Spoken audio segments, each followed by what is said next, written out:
Hello everyone, मैं हूं अमित कुमार और आप देख रहे हैं pharmacy lecture in easy language. तो कैसे हैं आप लोग? तो आज का हम लेक्चर शुरू करते हैं। और जैसे कि हम अभी तक पढ़ रहे थे कि सिंपल मैनोमीटर, इसमें आपका ये एक लास्ट टॉपिक है, समझ लीजिए। तो ये है सिंगल कॉलम मैनोमीटर। ठीक है, अब हम इसके बारे में आज बात करते हैं। तो पहले ये इसका एक डायग्राम है, अब डायग्राम समझ लीजिए। ये एक रिजर्वायर है, रिजर्वायर मतलब एक हौज। ठीक है, ये एक वो पॉइंट है जहां हमें प्रेशर मेजर करना है। ठीक है, ये पॉइंट पर इसमें ये जो डैश डैश आप लाइन देख रहे हैं, ये एक लाइट लिक्विड है।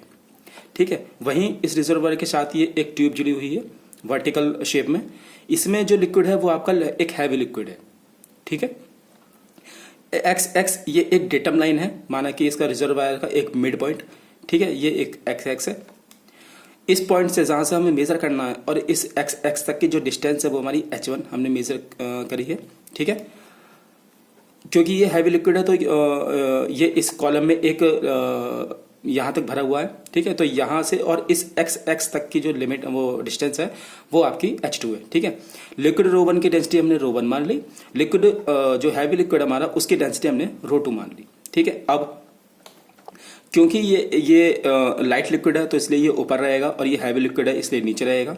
अब हमने क्या करा, यहाँ पर एक छोटा सा प्रेशर लगाया। ठीक है, जब प्रेशर लगाया तो क्या करा, पहले ये जो डैश डैश है पहले वो एक्स एक्स तक था।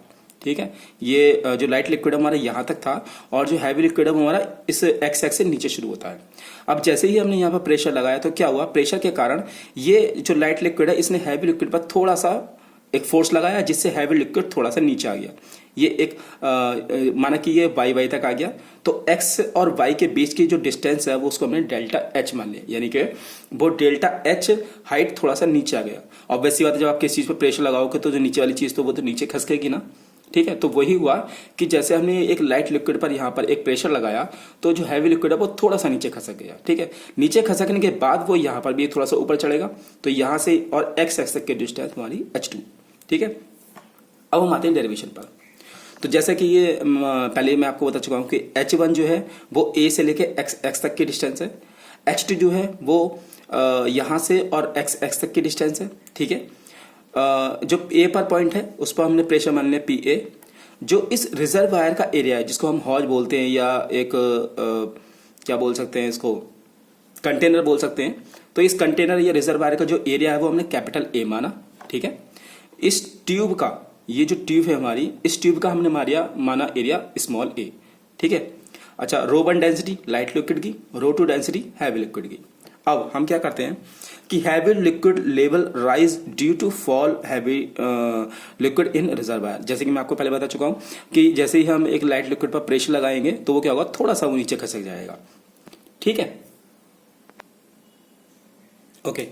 तो ये जो इक्वेशन है, ये जो इक्वेशन हमारी, ये a into delta H is equal to a into h2, यानी कि ये जो इक्वेशन है हमारी, ये इक्वेशन बताती है कि यहां से जो इसमें लिक्विड है और जो इसकी डिस्टेंस है उसका जो भी जितनी क्वांटिटी होगी वो इसके और इसके बराबर होगी। ठीक है, यानी कि अगर हमने माना कि इसका ये कैपिटल एरिया, इसका हमने माना कि कैपिटल एरिया a है और इसमें एक जो डेल्टा एच, इसमें जो डिफरेंस आएगा, ठीक है, वो क्या होगा, वो जो हमारा एक ये स्मॉल एरिया है रिजर्वायर का, सॉरी ट्यूब का, तो उसके और जो h2 में हमारी हाइट बढ़ी है उसके बराबर होगा। यानी कि अगर यहाँ पे हमारा एक ये लाइट लिक्विड था, हमने जैसे ही प्रेशर लगाया तो ये जो डिस्टेंस होगी, इतना इसमें जितना डिफरेंस आएगा उतना ही डिफरेंस इसकी हाइट पर आएगा। ठीक है, तो वही हमने क्या है कि जो रिजर्वायर का एरिया होगा उसमें जितना डिफरेंस आएगा, यानी कि capital A into delta H, वो इस ट्यूब का जो एरिया होगा और इसमें जो हाइट हमारी आएगी उसके बराबर होगा। ठीक है, तो capital A into delta H is equal to small a into h2। ठीक है, यहां से हमने क्या करा, इस डेल्टा एच की वैल्यू निकाली। Delta H is equal to हो गया a इंटू h2 अपॉन में कैपिटल A। ठीक है, अच्छा, अब हम प्रेशर मेजर करते हैं। तो जैसे कि मैंने आपसे लास्ट लेक्चर में कहा था कि P बराबर रो जी एच, वो आप उसको फिक्स मान के चलिए, वो कांस्टेंट मान के चलिए आप, कि हर जगह आपको वही यूज होगा। जब भी चेंजेस होगा तो उसके किसी न किसी एक वैल्यू में चेंज होगा। तो वही हम मेजर कर रहे हैं कि प्रेशर बराबर कितना है, रो जी एच। ठीक है, अब क्योंकि हम इस एक ट्यूब के अंदर का प्रेशर हमें मेजर कर रहे हैं, हाँ, ठीक है। तो क्या होगा कि वाई वाई से यहाँ से ऊपर का हम अगर प्रेशर मेजर करेंगे तो क्या होगा, रो टू इसकी डेंसिटी जी।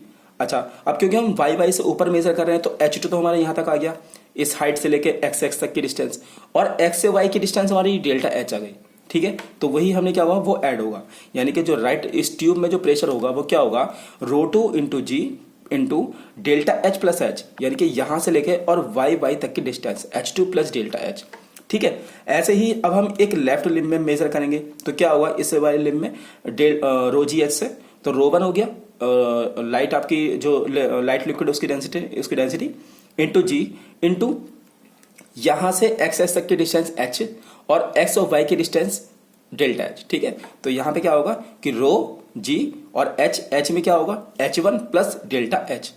अब क्योंकि यहाँ पे हमारे एक पॉइंट लग रहा है, ए पॉइंट पर हमारा प्रेशर भी लग रहा है, इसलिए हमने क्या काउंट करेंगे, उसमें पी ए भी आएगा। क्यों, क्योंकि हमें वैल्यू पी ए की निकालनी है, ठीक है। तो क्योंकि राइट साइड तो कोई हमारा प्रेशर है नहीं, वो तो एटमॉस्फेयर में ओपन है, लेकिन राइट साइड में क्या है, हमारा प्रेशर लग रहा है, तो वो क्या होगा, उसमें यहाँ पर ऐड होगा, ठीक है। अब हम क्या करेंगे कि इन दोनों इक्वेशंस को हम बराबर रख देंगे। अब देखो, हमने दोनों इक्वेशंस को बराबर रखी तो क्या आया, रो टू जी, ये हमने एज इट इज इसमें इक्वेशन यहाँ पर लिख दी है, delta H plus H two, और ये equation rho one g delta H plus H one plus P A. अब हम क्या करेंगे, इस पी ए की अगर वैल्यू निकालेंगे तो सपोज पी ए को हमने यहीं रोक दिया तो क्या होता है कि जब भी इक्वल से चीजें इधर से उधर जाती है उनके हमेशा साइन चेंज हो जाते हैं, ठीक है। तो पी ए हमारा ऐसे ही रहा, क्योंकि ये वैल्यू इधर जाएगी तो हमने क्या करा, इस पूरी की पूरी वैल्यू को हमने माइनस में ले जाएंगे। तो पी ए क्योंकि ये तो प्लस का है तो रो टू जी अच्छा हमने इसके करा, हाँ हैंड टू हैंड हमने इसके अंदर गुणा कर दी, तो rho two g delta H के साथ आएगा प्लस रो टू जी एच टू के साथ आएगा, ठीक है। ऐसे ही हमने क्या करा, हमने इसको जब हम उधर ले जाएंगे, इस पूरे टर्म को जब हम उधर लेके जाएंगे, सिर्फ इस वाले टर्म को, तो ये वैल्यू माइनस में पहुंचेगी। साथ साथ हम क्या करेंगे, इसकी गुणा भी इसके अंदर होगी, ठीक है। तो अगर हम इसको देखें कि रो वन जी डेल्टा एच, लेकिन ये क्योंकि उधर चला गया तो माइनस में आ गया, ऐसे ही इसकी गुणा करेंगे रो वन जी एच वन, अब क्योंकि ये वैल्यू इधर जाएगी तो माइनस में आ गई, ठीक है। अब हमने क्या करा कि यहां से हमने देखा कि रो डेल्टा एच और जी हमारा कॉमन है, ठीक है। तो हमने क्या करा, इस वाले टर्म में और इस वाले टर्म में डेल्टा एच और जी हमारा कॉमन है ना, तो हमने क्या करा, डेल्टा एच और जी कॉमन ले लिया, rho two minus rho one plus ये हमारा एज इट इज आ गया, रो टू जी H two minus rho one G H one. अब क्योंकि इसकी अगर हम एक इक्वेशन वन में देखें, यहां से हमारी डेल्टा एच की वैल्यू आ चुकी है ए इंटू एच टू अपॉन ए, ठीक है। तो अब यहां से अगर हम एक चीज देखें, क्योंकि इसमें हम क्या है, इसमें हम डेल्टा एच को नेग्लेक्ट कर सकते हैं, ठीक है। क्यों, क्योंकि अगर आप एक डायग्राम में देखेंगे, अगर आप डायग्राम में देखें तो ये एक रिजर्वायर है, ये कुछ मीटर में होगा या सेंटीमीटर में होगा, जबकि जो ट्यूब हमारी वो क्या होगा, वो एक एमएम में होती है, ठीक है। तो इसके कंपैरिजन में इसका जो एरिया होगा बहुत ही छोटा होगा। लेट्स से कि अगर ये एक रिजर्वायर 1 मीटर का है, इसका अगर एरिया की 1 मीटर लेंथ और 1 मीटर इसकी ब्रेड्थ यानी कि लंबाई चौड़ाई 1 मीटर है, और जो ट्यूब है वो हमारी कितना होती है, एमएम में होती है, ठीक है। मे बी 10 mm 20 mm इतनी होती है। तो इसके कंपैरिजन में इसका एरिया बहुत छोटा है, तो हम क्या कर सकते हैं, उसको नेग्लेक्ट कर सकते हैं, या ये कह सकते हैं कि हम उसको एक जीरो मान सकते हैं, ठीक है। तो वही चीज हमने यहां पर की है कि हमने जो इस डेल्टा एच की वैल्यू है वो हमने नेग्लेक्ट मान ली। नेग्लेक्ट का मतलब हमने यहाँ पे एक तरह से इसको जीरो काउंट कर लिया। ये लिखा ना कि equation one, from equation one delta H में बी नेग्लेक्ट, ठीक है, क्योंकि A is more greater than small a, ठीक है। तो ए अपॉन ए एच क्या होगा, वेरी स्मॉल, यानी कि ये वाली जो वैल्यू होगी हमारी small A upon capital A, ये क्या होगी, ये बहुत ही छोटी होगी। क्योंकि ऐसे इसमें क्या होता है कि जब भी कोई चीज हम डिवाइड करते हैं तो नीचे वैल्यू होगा, जितनी ज्यादा होगी उसकी वैल्यू उतनी कम होगी। जैसे कि अगर मैं आपको एक एग्जांपल लूं कि अगर हमने करा 1/2 तो इसकी वैल्यू कितनी आएगी, 0.5। अगर हमने करा 1/4 इसकी वैल्यू कितनी आएगी, 0.25, ठीक है। अगर हमने इसको और छोटा करा 1/8 तो इसकी ये तो अगर हमने इसको कर दिया कि लेट्स से 1/8 तो क्या होगा, 0.125, ठीक है। यानी कि आप देख रहे हैं कि बटे में जो चीज जितनी ज्यादा हो रही है, 2 4 6 8, तो क्या होगा, ये वैल्यू उतनी ही कम आ रही है, ठीक है। तो ऐसे ही क्योंकि अगर हम इसको ये माने हमारे एमएम में और ये हमारे मीटर में, तो ये वैल्यू हमारी बहुत कम आएगी, जिसको हम जीरो मान सकते हैं, ठीक है। तो वही हमने किया कि इसकी वैल्यू हमने 0 मान ली। अब किसी भी चीज की जब 0 से गुणा करते हैं तो पूरा का पूरा टर्म क्या होता है, वो 0 हो जाता है। ठीक है, तो यही आया हमारा P A is equal to, ये पूरी वैल्यू तो हमारी 0 हो चुकी है। ठीक है, क्योंकि हमने उसको नेगलेक्ट कर चुके हैं।